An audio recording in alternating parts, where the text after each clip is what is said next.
Okay. Good afternoon, everyone. Welcome to our webinar series on SBTi Net-Zero Standard. Thank you, everyone, for joining us today. My name is Nan. I will be your host for today's webinar. First of all, we firstly would like to announce that our webinar will be conducted in English, although we firstly announce it in Thai, but due to the company's internal decision, we have to make it in English today. So we would like to apologize for that. And for the presentation material for this webinar will be shared with the participant who have completed evaluation form later. So without further ado, I will start with the outline of the presentation today. So I will begin by presenting about our company profile, and then I will start with introduction to the SBTi. And thirdly, I will walk you through why and how was the SBTi Net-Zero Standard developed. And then I will focus on what is a science-based net zero target, and then the summary of the methods and criteria, and then introducing the framework of beyond value chain mitigation. And the last topic that I will be covering is the SBTi journey to committing to net zero.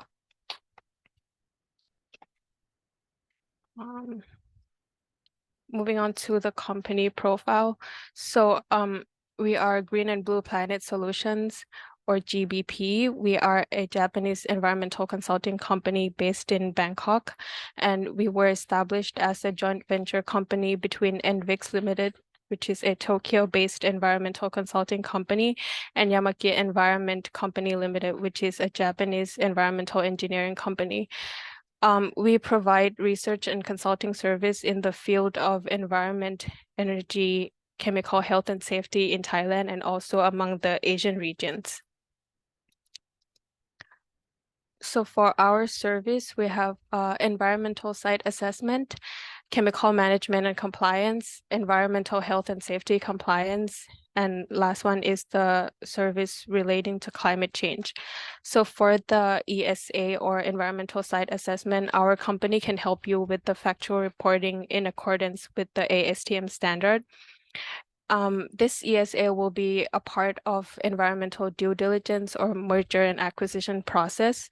ESA is a report that prepares for a real estate holding to identify potential or existing environmental contamination liabilities. So this assessment is typically addresses both the underlying land as well as physical improvements of the property. The second one is the chemical management and compliance, where we support our clients with regards to hazardous substance licensing process in accordance with the Hazardous Substance Act. So when the client would like to import or produce chemical in Thailand, we can support them with the hazardous substance registration, production license, possession license, as well as import or export license. And through that, we can make the process of dealing with the governmental agencies easier for you. And apart from that, we have environmental health and safety audit.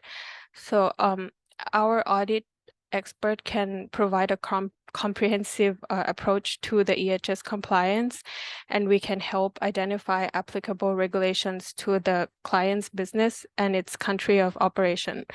The scope of operations can be adjusted to suit the needs of clients, and most of these audits are voluntary audits for regulatory compliance, including risk identification.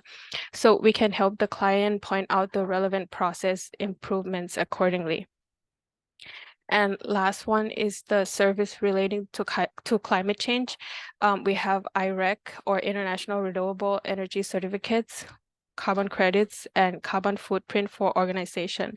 So for IREC, we can support both power plants who would like to sell IREC and also the buyer who would like to claim the environmental benefits of the IREC for their Scope 2 reporting. And for carbon credits, we can support our client from the entire end-to-end process, starting from assessing carbon project feasibility, preparation of project design document, validation of the project, monitoring and verification until the credit issuance. And for the carbon footprint for organization, we can also support our client with the calculation as well as the reporting. So please feel free to reach us here in case you would be interested in any of our services. Now let's move on to the first section, Introduction to the SBTi. For this section, I'm going to begin by providing a short introduction to the Science-Based Target Initiative, or SBTi. So SBTi is commonly known as an initiative that was founded just before the Paris Agreement as a collaboration between 4 founding partner organizations, which are the CDP, the United Nations Global Compact, the World Resources Institute, and the World Wildlife Fund. The initiative was established with the aim to drive ambitious corporate climate action by enabling companies to set emission reduction targets that are based on science and that are consistent with the goal of Paris Agreement. So the SBTi's activity include defining and institutionalizing best practice when it comes to science-based target setting, and also providing a really wide range of target setting resources guidance for both corporates and also financial institutions. And what are science-based targets? So science-based targets provide a clearly defined pathway for companies to reduce their GHG emission in line with what the latest climate science says we need if we were to limit warming to 1.5 degrees Celsius. So putting it simply, science-based target help company to determine how much and how fast they would need to reduce their emission to prevent the worst effect of the climate change. And concerning the time frame of the target, there are 2 kinds of target, which are the near-term science-based target, which has a span of 5 to 10 years, and the long-term net zero target. These are relatively new kind of target and only having been launched in the late 2021. And the time frame is no later than 2050, but for the power sector, it's by 2040. And the last one is the annual disclosure. It's important that companies, when setting both near-term and long-term net zero targets, are publicly disclosing their emissions on an annual basis throughout this target setting journey. So in this case, they can provide transparency to their own stakeholders. So for the progress to current date,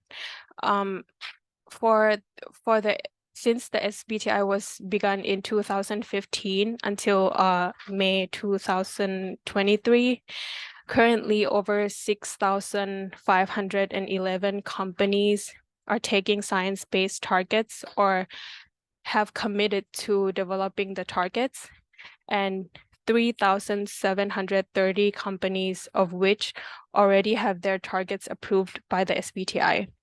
Now, looking at Thailand, 31 companies have already started taking their actions as well. So now let's look at why and how the NetZero Standard was developed. First of all, what does net zero mean at a global level? So the state that we're in right now, if you look at on the left-hand side of the screen, you can see that the greenhouse gas emissions are actually way over imbalanced by the CO2 removals as compared to the GHG emissions. And this is essentially what is causing global climate change. And now when we're looking at the net zero scenario on the right-hand side at a global level, what we can see is that greenhouse gas emissions are extremely reduced by, the greenhouse gas are extremely reduced and they are then balanced by an increase in CO2 removals. So we need to reach this state by no later than 2050 if we want to limit global warming to 1.5 C. So at the very high level, this is the global net zero picture that the SBTi is looking at, and that they're trying to emulate with a company science-based target by essentially breaking that down to a company level. Now let's look at why has the SBTi developed a net zero standard. So the concept of the net zero really came about when the IPCC released its spatial report on 1.5C back in October 2018. Since the SBTi saw a massive growth in the rate of adoption of net zero pledges, and as we can see through the graph here, the growth of the UNFCCC Race to Zero campaign.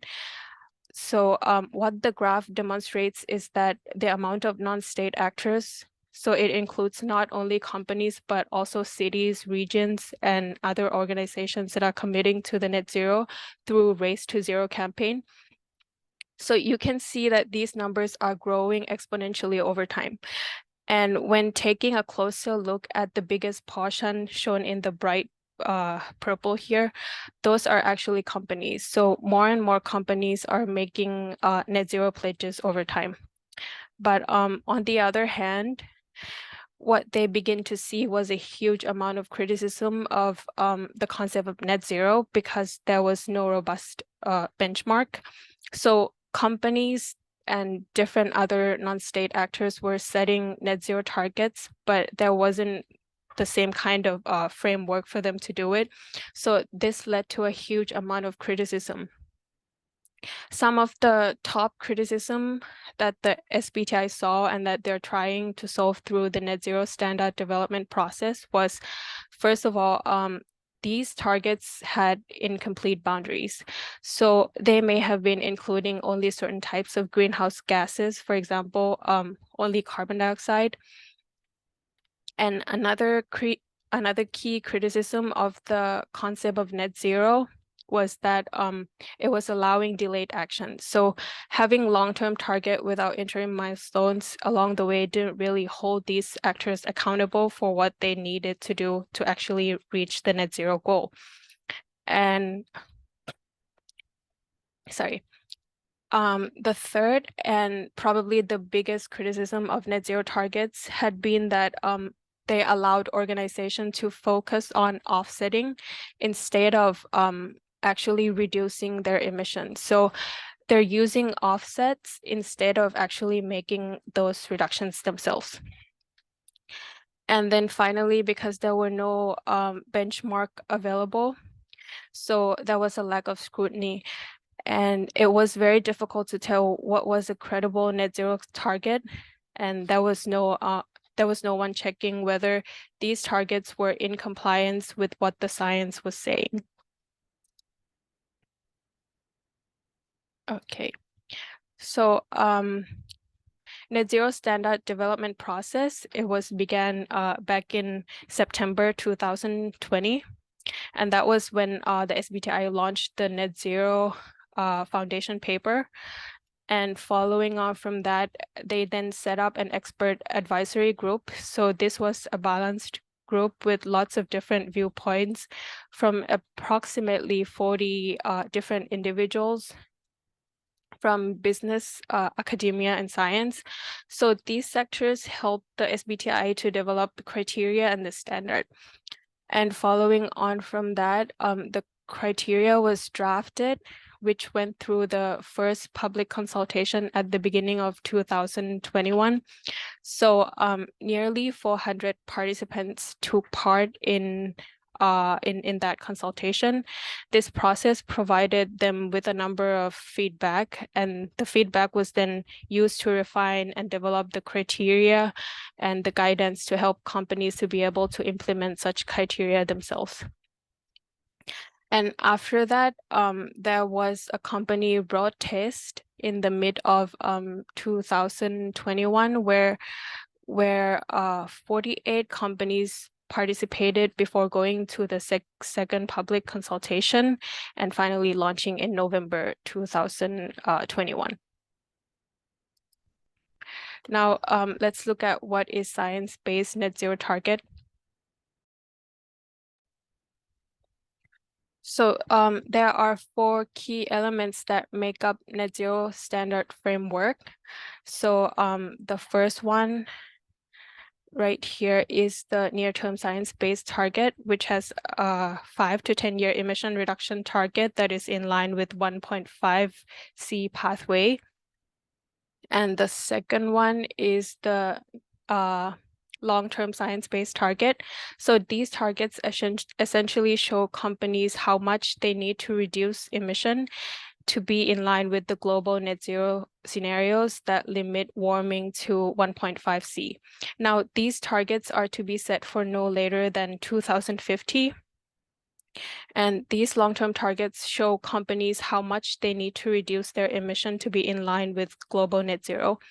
So for most company, this is going to require them to reduce emission by 90% or more, but it does differ in other sector like agricultural sector. They would be required to reduce their emission by 72% or more. So there are some sectoral differences, but for most company, it would be to reduce emissions by 90% or more. And the third element is not required, but it is a strong recommendation for companies to go beyond their science-based target to take the action and make investment to mitigate emissions beyond their value chains. So if you're familiar with carbon credits, this is essentially where this would fit in. So some examples of beyond value chain mitigation could be purchasing of high quality jurisdictional REDD+ credits, or making direct investment in like direct air capture and geological storage. And so this mitigation is not just limited to carbon credits. It could be other types of investment too. And if we look at the fourth and the final element of the company's net zero target, that would be the commitment to neutralize any emission that remain. So if you can see on the orange bar here. So as mentioned previously, for most companies, they're going to be reducing their emissions by 90% or more. So some company, they may have up to 10% of their emission left. And when they reach their long-term science-based target, so the company is then required to neutralize those emissions with permanent carbon removals. So these are the 4 key elements that make up the Net Zero Standard framework.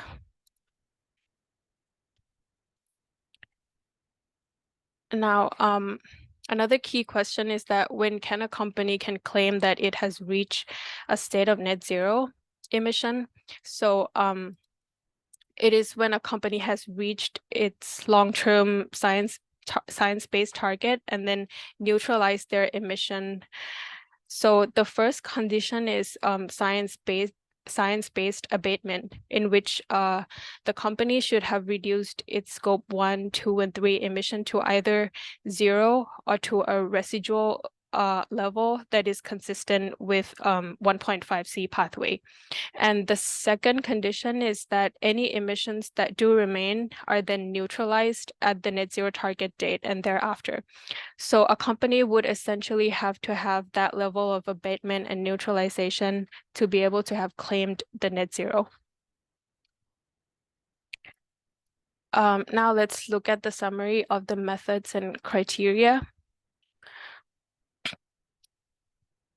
So there are 4 considerations for setting near-term and long-term science-based target. The first thing is the time frame. So for near-term science-based target, as we have already explained, is a 5 to 10-year emission reduction target. And that's from the date of submission, and it's not from the base year.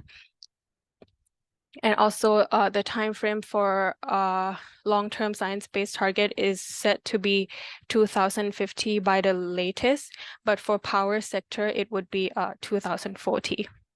And secondly is the ambition level. So for near-term science-based target, their scope 1 and 2 targets should align with 1.5 C. and their scope 3 target should align with well below 2C. And in the long term, all targets need to align with 1.5C across all scopes. And the third thing is that a company needs to think about when they're setting their science-based target is the boundary. So how much of your greenhouse gas inventory needs to be covered by your science-based target? So for near-term science-based target, for scope 1 and 2, it's 95% coverage. And for scope 3, if the company's scope 3 emission make up over 40% of the total emission means scope 1, 2, and 3, then they need to include 2/3 or 67% coverage. And for the long-term science-based target, the coverage expands. So for scope 1 and 2, it's the same 95%. But for scope 3, it doesn't matter whether these scope 3 emissions are less intensive. All companies need to be including 90% of scope 3 emission in their long-term target for that 2050 goal. So this is the opportunity for the company to have to work in collaboration with all stakeholders across the whole value chain to reach the net zero. And it's not something that a company can do in isolation. So this is a good time for a company to engage with their suppliers and customers to decarbonize together. Now for the methods, there are 6 methods that are available for a target setting. And there is one that is available in the near term, but isn't available in the long term, which is the supplier and customer engagement target. And otherwise, all methods can be used for both types of target. Now let's look at the summary of the eligible methods.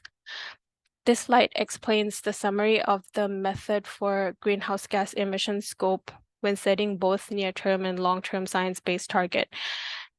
Just for the sake of example, when it comes to absolute reduction method for near-term cross-sector pathway, the scope 1 and 2 emission reduction should be at least 4.2% per year, while scope 3 emission reduction should be at least 2.5% per year.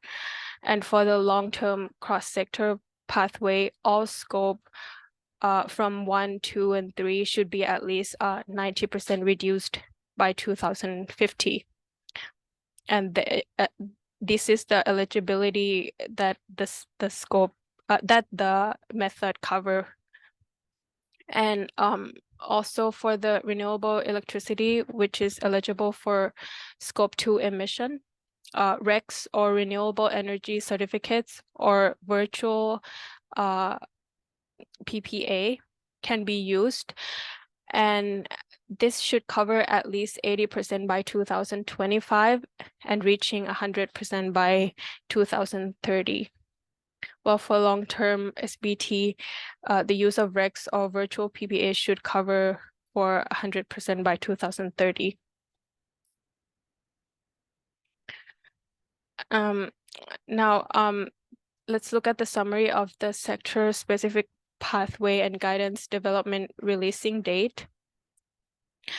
So these are the pathways that companies in each sector would be using while setting near-term and long-term targets. So as shown in the gray star here, the gray star means that a company can use cross-sector pathway, which is the one-size-fits-all pathway for companies to calculate near-term and long-term absolute reduction science-based target. This is eligible for all companies except those in power, maritime transport, and forest, land, and agriculture sector. For the green star, it shows that the company must use sector-specific pathways when setting the science-based target. And for the yellow star, it shows the planned release date of the pathway in that sector. So based on your company's business, you might want to look at the pathway and guidance that is applicable to you. Now, let's look at the beyond value chain mitigation. These are the important key terminologies that the SBTi uses, and we would like to explain how it all fits together under the Venn diagram of mitigation on the left-hand side. So mitigation is a term for any human intervention to reduce emission or enhance the sinks of greenhouse gas emission. So mitigation capture all of these actions that human would take. And when looking at abatement, so abatement is a term that SBTi uses to identify the measures that a company take to prevent or reduce or eliminate sources of greenhouse gas emission within their own value chain.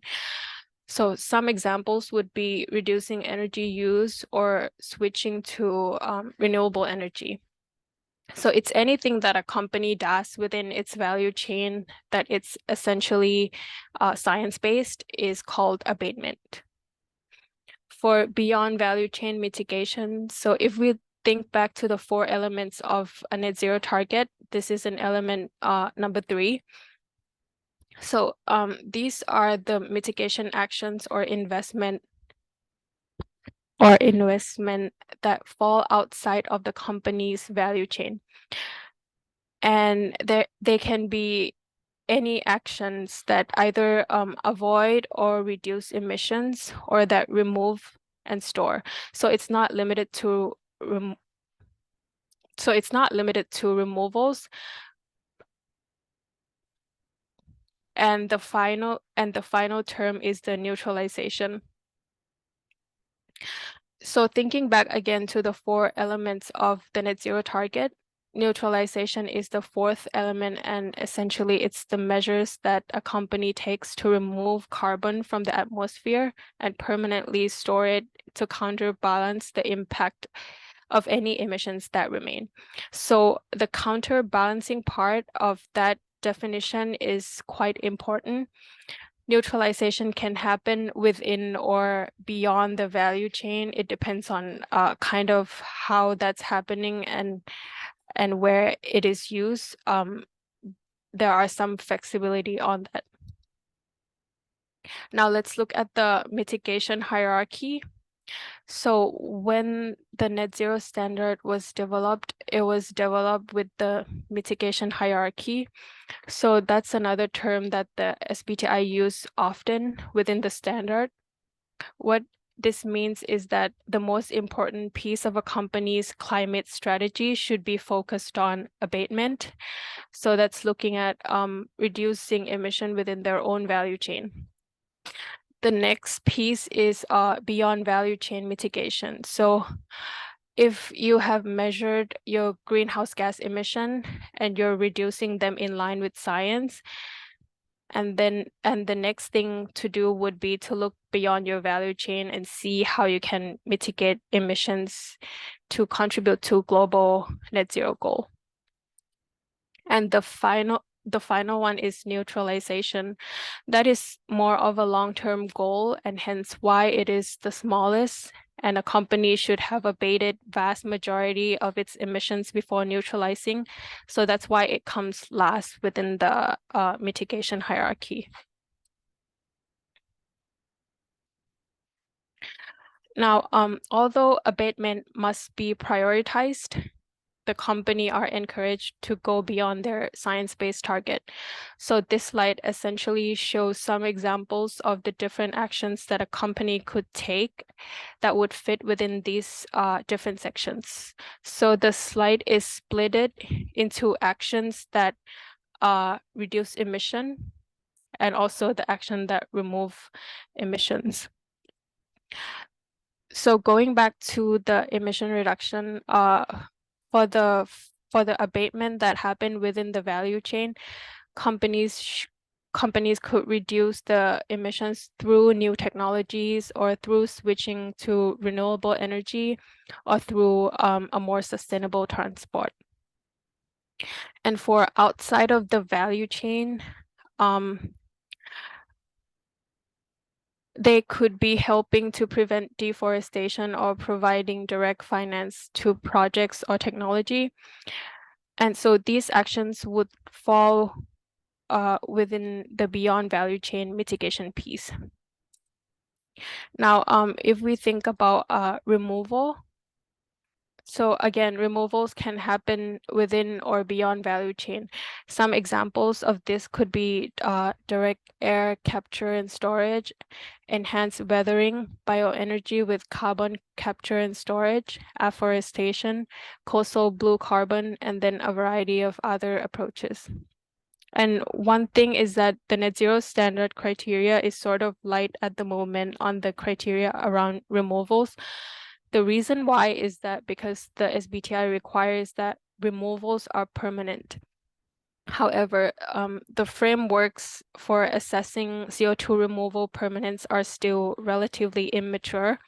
So those criteria will be developing over time, but for the moment, the SBTi does expect that the neutralization piece will come further in the future, and they will provide more guidance later.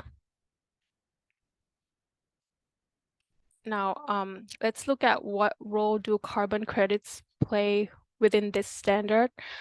First of all, they play a role within the transition to net zero. So it's this area here. So from now onwards, companies can choose to purchase carbon credits while they transition to a state of net zero. So that's in addition to the science-based abatement of their value chain emission.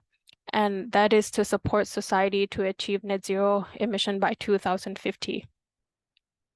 And then at the net zero state, companies with residual emission here in their value chain are expected to neutralize those emissions with removals, and those can be sourced through carbon credits. Now, let's look at the SBTi journey when committing to net zero. So, the first step of the SBTi journey is the commitment, and this is where the organization signs the SBTi commitment letter, thereby publicly declaring an intention to set science-based target. After this process, the organization name is then going to appear on the SBTi website, and it will be marked as committed. This stage isn't obligatory, but for most companies, they do choose to make this commitment because it provides a very strong signal to the stakeholders regarding the intention to set a target. And when signing a commitment letter, companies can choose whether to make a commitment just to set near-term target or whether to also set a net zero target. And the next stage is the developing stage. So after committing to set a target, an organization has up to 24 months to model and develop the target. And then thirdly, we have thirdly is the submission. And this is when you have developed your target and you need to submit it to the SBTi for validation. And this is a key distinguishing feature really of the SBTi when you compare it with some other climate and commitment initiatives, because under the SBTi model, the company is going to have its targets assessed by a team of technical analysts to ensure that it meets the SBTi's strict criteria. Next, it's communicating the target. So once the target has been validated, assuming it receives approval, then the SBTi website will be updated to show that this company now has a target set, and the target itself will be communicated there for transparency to the stakeholders.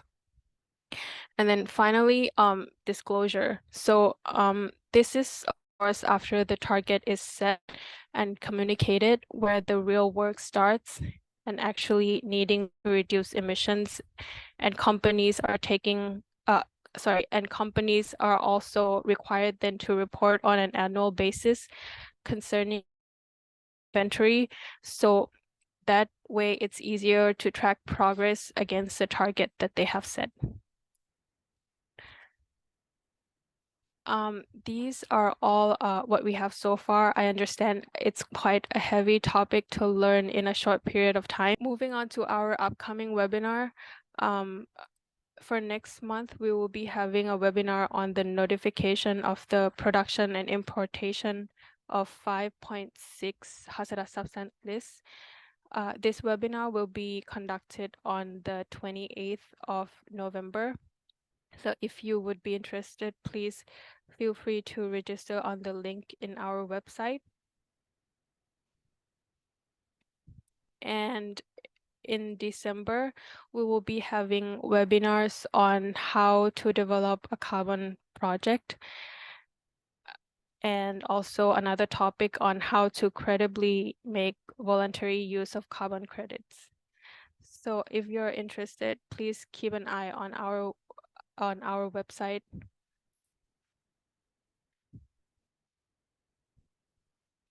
And lastly, we would like to invite all participants to complete our webinar evaluation.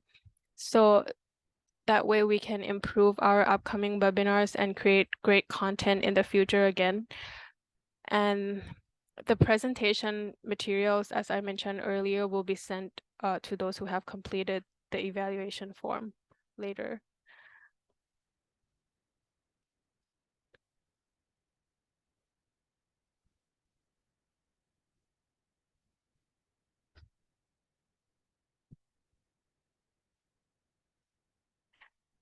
So this concludes the webinar. Thank you everyone for joining. We hope you have learned and enjoyed this presentation, and see you again on the next one. Thank you.